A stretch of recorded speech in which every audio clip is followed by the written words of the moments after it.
Olá pessoal, dando continuidade ao nosso conteúdo, vou fazer aqui a correção dos exercícios, continuando aí da questão número 8. A questão número 8, né, no caso aqui a questão número 8, ele na sequência seria a questão número 9. Então vou estar pegando aqui o número 8, vou salvar ele como arquivo, salvar como, save as, questão número 9. E vou estar editando aqui, né, vou estar tirando esse conteúdo aqui do 8, vou estar tirando o script. Eu vou estar também tirando o nosso texto, né? Basicamente vai ficar só o HTML e o CSS com o Bootstrap, que nós vamos estar em paralelo aí. Vou salvar aqui. E o enunciado está na questão número 7. Vou copiar aqui o enunciado da questão número 7, no final dela. E vou estar colocando aqui na número 9.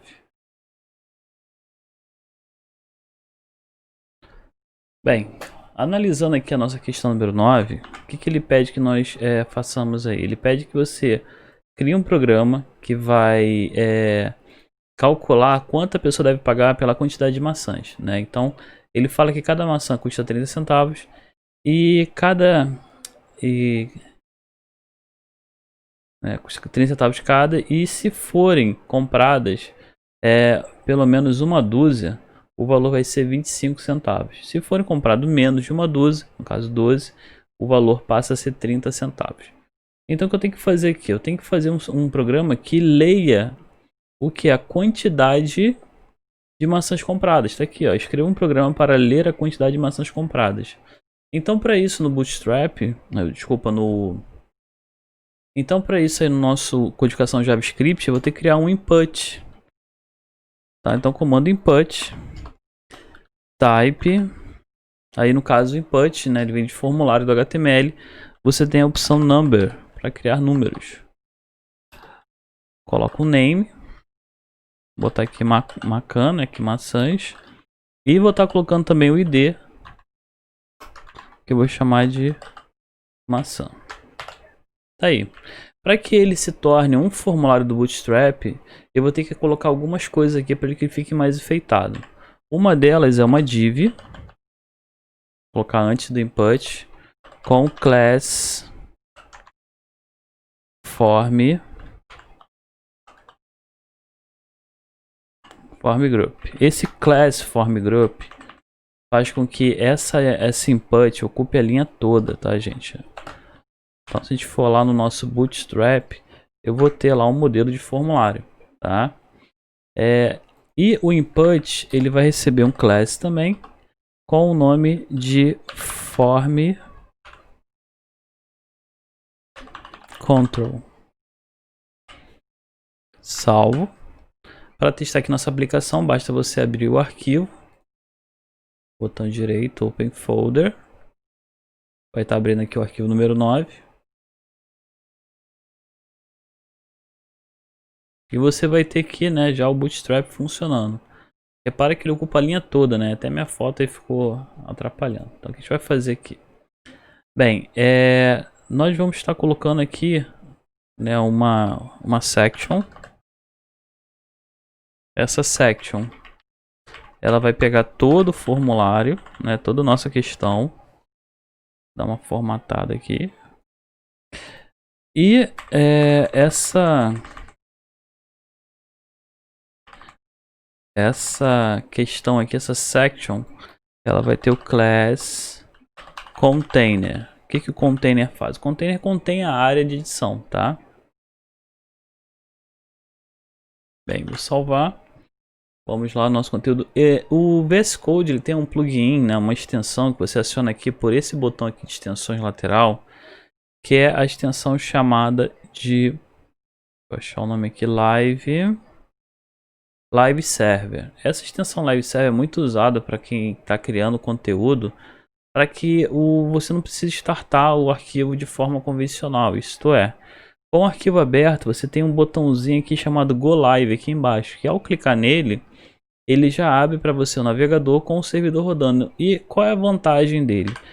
As mudanças que você faz no arquivo são carregadas de forma automatizada, então você não tem que ficar toda hora salvando e abrindo um arquivo, tá? Então isso é um ponto positivo pra gente.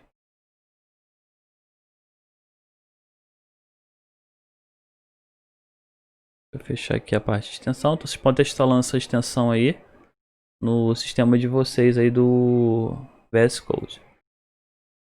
Aqui eu posso estar colocando um label também, tá, gente? O label, né, ele serve como, né, título, quantidade de maçãs. Salvo aqui e lá no nosso formulário, eu posso estar abrindo aqui agora, ó, ele já atualiza para mim. Esse H3 aqui está muito grande, eu vou trocar ele para um parágrafo, para um P. Porque senão não vou ter muita tela para poder trabalhar, tá, gente? Então eu estou trocando para um P. E aqui eu vou ter o meu conteúdo. Bem, e agora o que a gente tem que fazer? Bem, agora nós temos que fazer o script, né? A nossa codificação JavaScript. Aqui embaixo eu tenho já código pronto de JavaScript. Então deixa eu colocar aqui script. Botar um comentário em HTML. Script.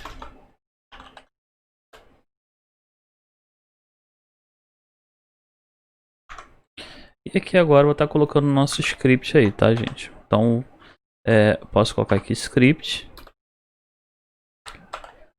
E dentro desse script aqui que eu criei, posso ter quantos eu quiser, eu vou estar colocando esse código.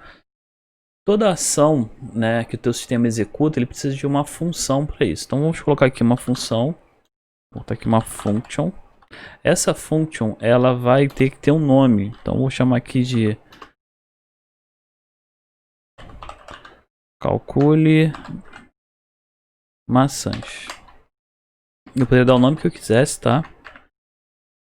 E aqui agora eu vou ter que fazer o que? Vou ter que acionar essa função.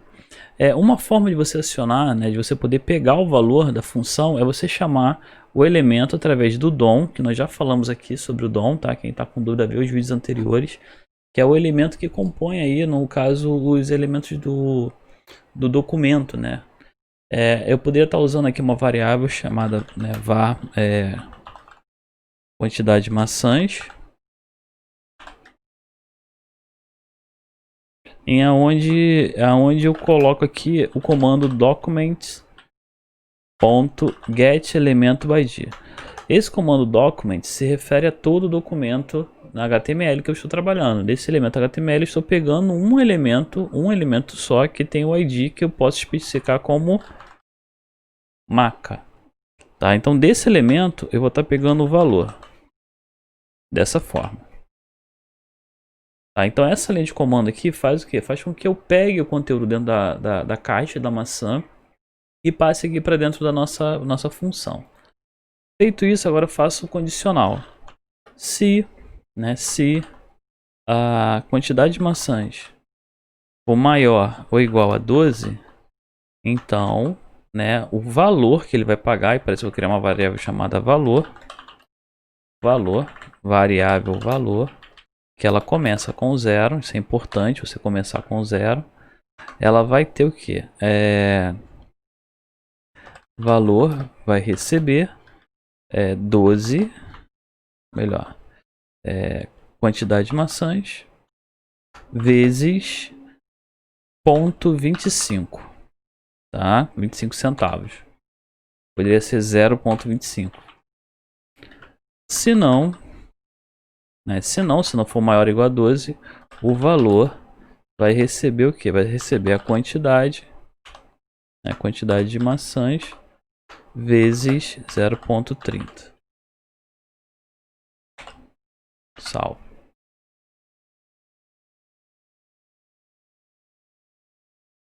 Bem, agora a gente vai fazer o seguinte, a gente tem que mostrar isso na tela. Para mostrar na tela, você pode estar demarcando uma área aqui no teu HTML para que essa informação apareça. Posso estar colocando um parágrafo, uma div, um span.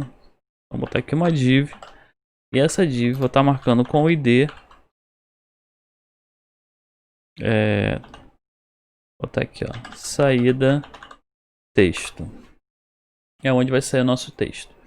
E para isso, tá, o mais correto seria apontar aqui um elemento para poder estar saindo essa informação ali. O que eu vou fazer? Para ficar mais bonitinho, tá, pessoal? Vou colocar uma função. Vou criar uma outra função chamada saída, né? Saída de texto, pode ser saída de texto, aonde ela vai receber o texto Pode ser escrever texto. Ou mostrar texto. Vou botar mostrar texto.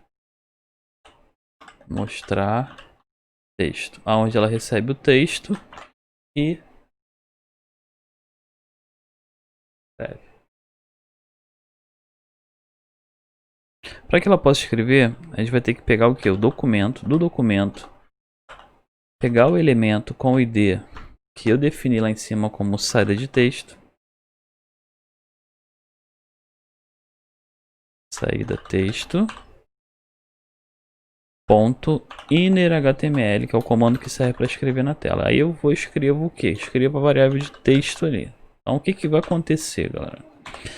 Ao chamar essa função mostrar texto, passando o texto, esse texto que você escreveu vai ser mostrado nessa caixinha aqui que você apontou, tá? Vai ser inserido, porque esse comando inner.html serve para inserir um HTML dentro de um elemento que você definiu.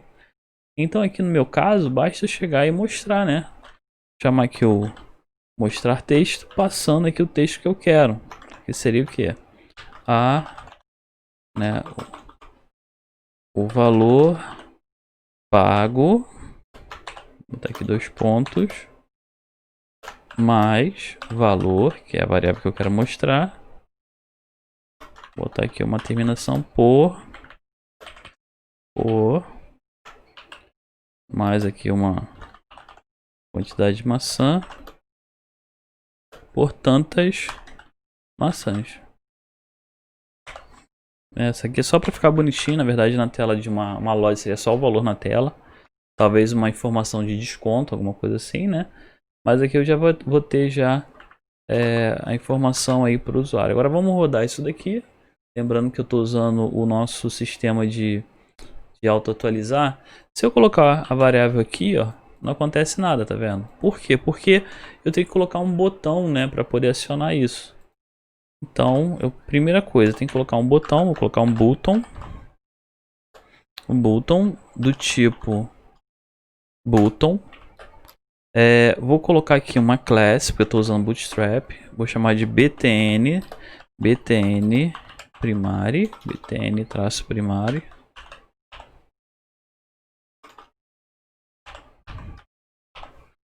Aonde eu vou estar acionando um evento. O evento sempre começa com a informação on, né? On click. E aí eu chamo a função que eu quero executar. Calcule maçãs.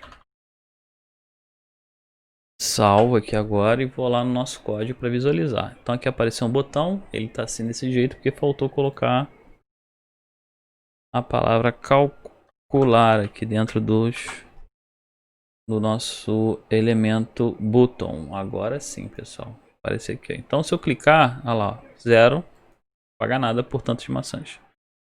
Então aqui, ó, vou colocar um valor, vou colocar aqui 20. Aí ele fala, vou pagar 5,75 por 23 maçãs. Vou botar aqui 10, vou pagar R$3. Eu coloco aqui 12, aí seria R$3 porque eu estou levando com desconto, tá? E assim vai, conforme você aumentar aqui a quantidade e calcular, ele vai te dar o valor. Só que eu tenho uma forma de fazer isso sem ter que clicar no calcular, tá? Como é que eu faço isso? É só você trocar essa ação aqui on click, né, por on change. Isso é, você tirar essa função daqui e você colocar ela aqui no lugar do input e mudar para on change. O que on change vai fazer? Ao ser alterado o conteúdo. Então vou estar comentando essa barra aqui desse input, esse botão, não quero que o botão apareça. E ao lançar aqui o valor e sair da caixa, ele já me dá o valor. Ó, conforme eu mudo e saio da caixa, já me dá o valor ali. Para tirar essas dízimas, nós temos que colocar aqui no valor a função toFixer. Aqui, ó, toFixer com 2 entre parênteses para ele poder fixar a casa decimal em 2. E isso tem que ser um valor numérico, tá? Senão dá erro. Texto não dá para fazer isso. Tá aí, ó. O R-cifrão teria que digitar o R-cifrão antes do número, tá? Mas a questão está respondida. Então, galera, isso aqui é só um exemplo de você possa resolver essa questão, tá?